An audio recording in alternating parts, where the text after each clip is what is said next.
What if the secret to effortless excellence is this? Your results don't matter. Not your grade, not the sales number, not the number of likes. Imagine sending the email, giving the presentation, having the hard conversation without the knot in your stomach that whispers, if this goes badly, you are less. What would you dare to attempt if your piece didn't hang on how it turns out? Picture 3 ordinary moments. A manager hits send on a proposal that could shape her career. She's done the work, but she can't sleep, rehearsing every scenario she can't control. A student studies hard, sits for the exam, and then spirals, refreshing scores instead of resting. A parent tries to resolve a conflict with a teenage son. The call ends without agreement, and the parent's heart sinks. I failed. We're told that caring about results drives success, but many of us are not driven. We're dragged.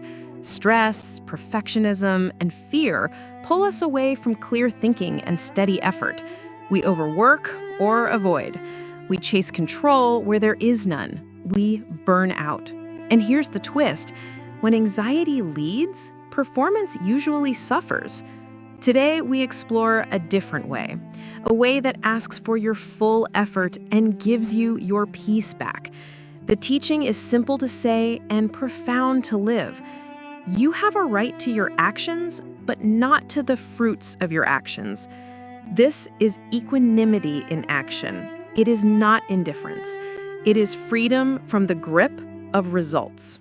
If that sounds like a spiritual idea that might not work in the real world, stay with me. This approach does not reduce excellence, it sustains it. It quiets the noise, clarifies the next step, and keeps you steady through both success and failure. It changes how you show up at work, at home, in love, and in your own mind. Let's enter the heart of the teaching. Take one easy breath with me, and we'll begin. Now we turn to the Gita's guidance, the context behind this wisdom. The Bhagavad Gita is a conversation between a warrior, Arjuna, who is overwhelmed and paralyzed by the possible consequences of his duty, and his wise guide, Krishna, who teaches him how to act with clarity. The warrior's crisis is painfully modern. If I do what I must do, what if it ends badly? What if I lose? Who will I be then?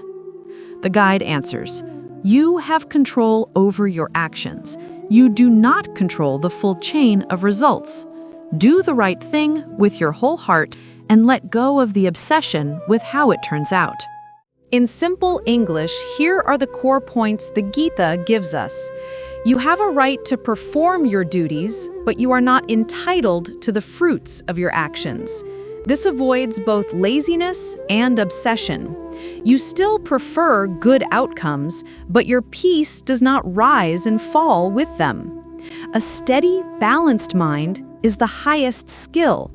The text states that this evenness in success and failure is itself a form of wisdom in action. Calm clarity is not passive. It is the most reliable power you can bring to any moment. Offer your actions to a higher purpose. Work as service to your family, your team, your community, the greater good, rather than as a performance for self-image. This turns everyday tasks into a spiritual path. Learn to stand in the inner seat of awareness. Notice thoughts, fears, and hopes without being dragged by them. From this quiet center, you can respond wisely rather than react impulsively. Treat success and failure as feedback, not verdicts on your worth. Both teach, neither defines you. Equanimity in action means this: engage fully in your rightful responsibilities with clear intention, then release emotional attachment to specific outcomes. Your effort is wholehearted. Your peace does not hinge on success or failure. You still measure, learn, and improve, but your identity is not on trial every time you act. This teaching invites a shift in identity, from the anxious performer to the calm inner witness. When our worth rides on the scoreboard, we ride the scoreboard, up today, down tomorrow, and never truly safe. The inner witness is the quiet center in you that can notice thoughts, emotions, and outcomes without being pushed around by them. From this center, you still act with energy and care, but you are not owned by the result. This is not passivity, it's clarity. It's the freedom that lets you choose the wise action rather than a panicked reaction. Equanimity also reorders motives. Instead of acting to secure praise, you act because the action is right, honest, and beneficial. You let your work serve something larger than personal validation, your team, your family, your community, the common good. Paradoxically, this non-clinging motive often improves results. Fear fogs the mind. Steadiness clears it. Anxiety shortens your attention. Equanimity lengthens it. When you're not fixated on outcomes, you can focus on the craft of the moment. Consider a surgeon before a high-risk operation. If she clings to, "I must have a perfect outcome or I am nothing," her hands may shake and her field of view may narrow. If she grounds in, "I will bring my full skill, clarity, and care to this patient," she's more present, more precise, and more resilient to surprises. The same holds for the teacher in a tough classroom, the athlete at the free throw line, the coder shipping a release, the parent guiding a child. Equanimity doesn't remove stakes, it steadies the one who carries them. Let's address 3 common misunderstandings. First, detachment means not caring. Not true. It means caring deeply about effort, ethics, and service while releasing emotional dependency on results. It is not indifference, but freedom from the anxiety of outcomes. This actually increases responsibility because you're no longer hijacked by fear or flattery. You can stay with what's right even when it's hard. Second, letting go kills ambition. It actually refines ambition. Instead of chasing approval, you pursue excellence for its own sake and for the good it brings. Performance often improves because anxiety drops and attention returns to the work itself. Third, if results don't matter, anything goes. Results absolutely matter as information and for accountability. We still measure, reflect, and adjust. What changes is that results stop controlling your inner stability and self-worth. Think of yourself as a sailor. You can command the wind, but you can set the sails, steer the rudder, and watch the sky. Equanimity is the skill of steering well through changing weather. Some days are tailwinds, some days are storms. Either way, you keep your hands on the lines and your eyes on the horizon. Pause for a moment and picture that horizon, steady, even as the waves rise and fall. Now, how do we live this? Not just admire it. We'll move from understanding to practice. Here is a practical toolkit, 7 concrete ways to bring equanimity into your day. Choose 2 to start. Add more as they become natural. Each practice is rooted in the Gita's core themes: act wholeheartedly, offer your work to a higher purpose, and release fixation on results. 1. Process compass, also known as the outcome to process reframe. Write the desired outcome at the top of a page. Draw 2 columns, outcome I prefer and behaviors I control. Fill the right side with controllables, time blocks, quality standards, checklists, communication checkpoints, the care and honesty you will bring. Commit to the right-hand column. Review daily. Adjust what you control. If you find yourself drifting back to outcome obsession, post your process list where you work. Set a phone reminder titled Process, Not Pressure. If you're overloading the process list, limit it to 3 to 5 behaviors per project to keep focus. This decreases anxiety because you anchor in what is yours to do. Consistency improves, and progress is easier to track and refine. 2. The 3 breaths reset, or pause, intend, act. Pause for 3 slow breaths. Relax your jaw and shoulders. Feel your feet. Set a 1-line intention. I will give my best with steadiness and care. Or clarity, honesty, and kindness guide my words. Then act. Afterward, take 1 closing breath and say, I've done my part. If you forget to pause, place a sticky note on your screen or set calendar alerts titled 3 breaths. If you feel rushed, remember this takes under a minute. It saves time by reducing mistakes.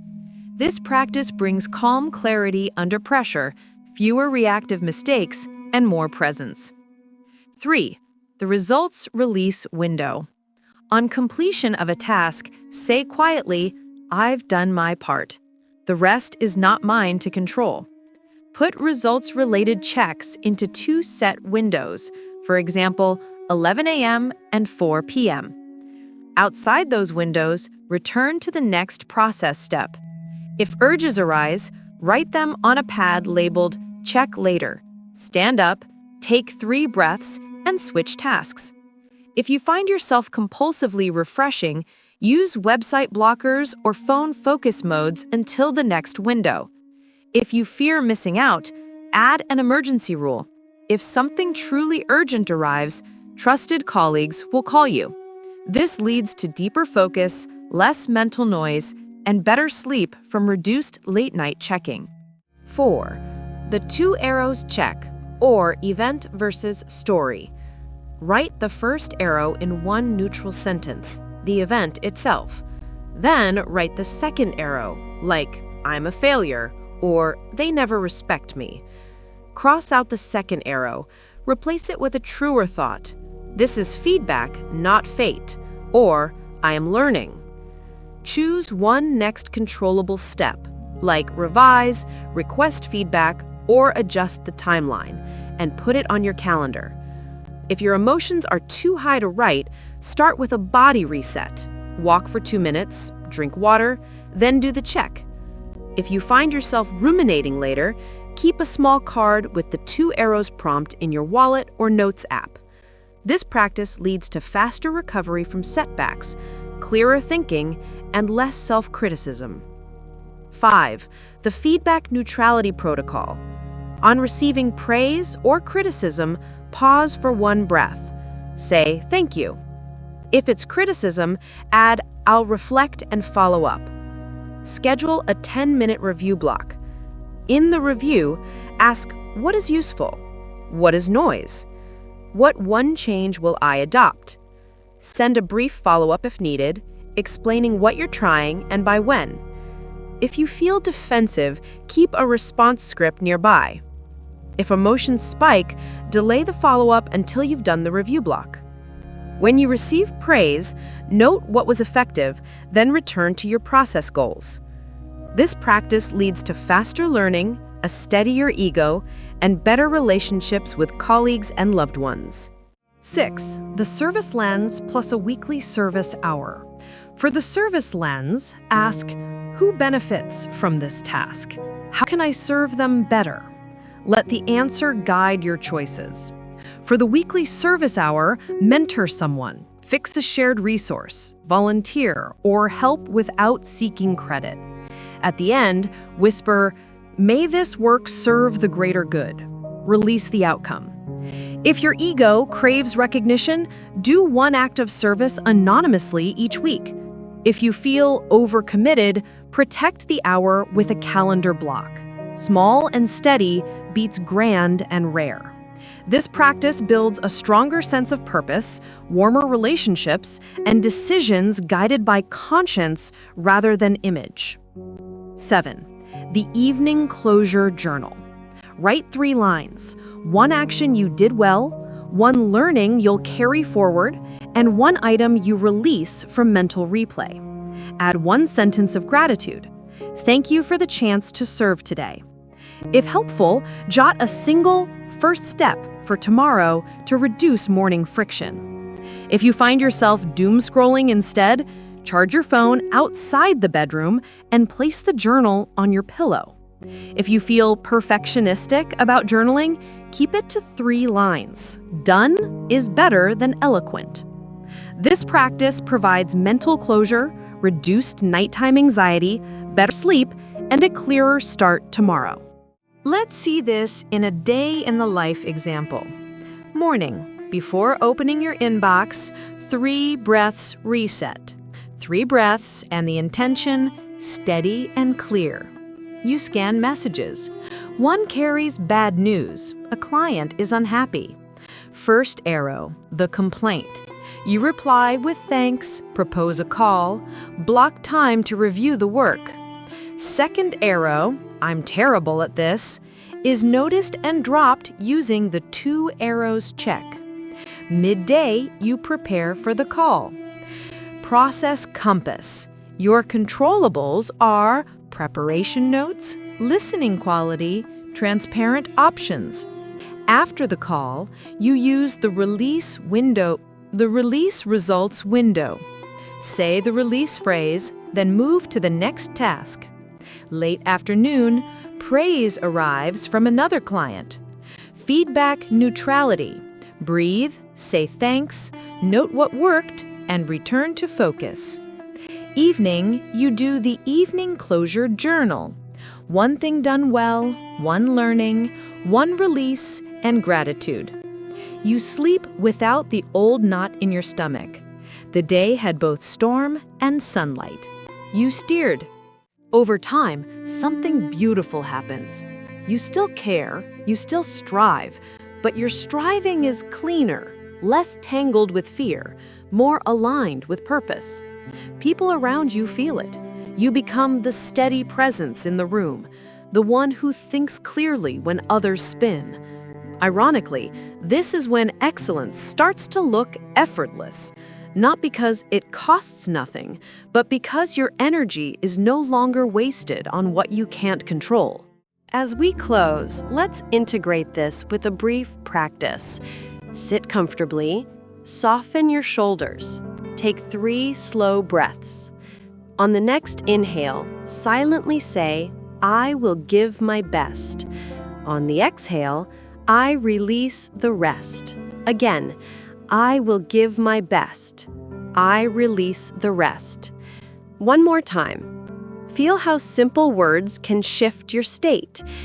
Now, bring to mind one situation this week, a conversation, a deadline, a decision, where anxiety about results tends to take over. See yourself practicing process compass, the 3-breath reset, a clear intention, steady action, and the release phrase at the end. Imagine the email sent, the meeting done, the call completed. See yourself learning from whatever comes without losing your center. Pause for a gentle breath. Equanimity in action is not a trick to manipulate outcomes. It is a way to honor the sacredness of action itself. You are not shrinking your care. You are purifying it. You are moving from being owned by results to being guided by conscience, clarity, and service. Success will still delight you. Failure will still sting, but neither will define you. You will choose the next wise step, and the next, and the next. If this episode helped you, choose one practice to begin tonight. The evening closure journal is a gentle start, or set a reminder to try the 3-breath reset before your next important task. In the comments, share how you're applying this wisdom and what life challenges you'd like guidance on next. Your stories help others find their footing. May your work be wholehearted. May your heart be steady. May your results inform you, but never own you.